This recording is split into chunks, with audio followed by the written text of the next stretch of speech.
Vous avez sûrement déjà vécu une expérience similaire à celle de millions de consommateurs sur un site internet ou dans un magasin traditionnel.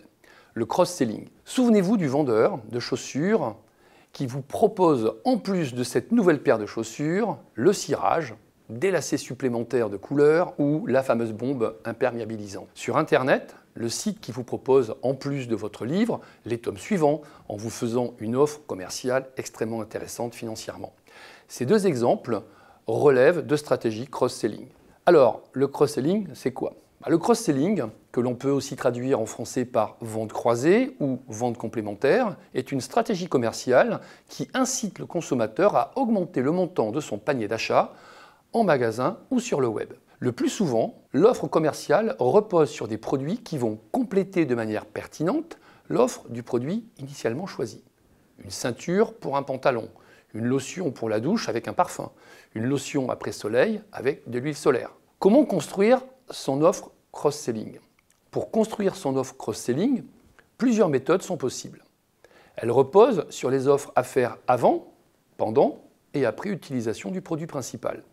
L'offre pendant la consommation du produit principal consiste à proposer des produits, biens ou services qui peuvent être consommés simultanément, comme un pantalon avec une ceinture, le dentifrice pour une brosse à dents, une assurance lors de l'achat d'un ordinateur. L'offre avant et après propose des produits que l'on peut consommer soit avant, soit après la consommation du produit de départ. Par exemple, l'achat d'une brosse à dents, les ventes complémentaires peuvent être du fil dentaire avant le brossage des dents ou une lotion dentaire après le brossage. Pour un fabricant, cela revient à proposer l'achat d'une nouvelle ligne de produits dans sa gamme. Pour un distributeur, cela revient à proposer de nouvelles lignes ou gammes dans son assortiment. La stratégie cross-selling est-elle efficace? Selon certains analystes, le cross-selling augmenterait de 20% les ventes et de 30% les bénéfices. En e-commerce, les ventes incitatives représentent entre 10 et 30% des revenus. Selon le site Zipdo, 35% du chiffre d'affaires d'Amazon provient du cross-selling et 60% des clients préfèrent les ventes groupées ou croisées. Ce modèle devient même pour 51% des entreprises leur principale stratégie de croissance.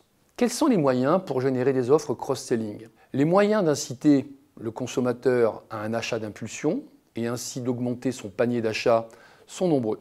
Les plus connus reposent sur l'avantage prix, soit en s'appuyant sur le biais cognitif de rareté, en proposant le produit complémentaire à un prix réduit pendant une courte période, soit par du marketing automation et l'envoi de mailings personnalisés, ciblés, prenant en compte l'historique des achats du client.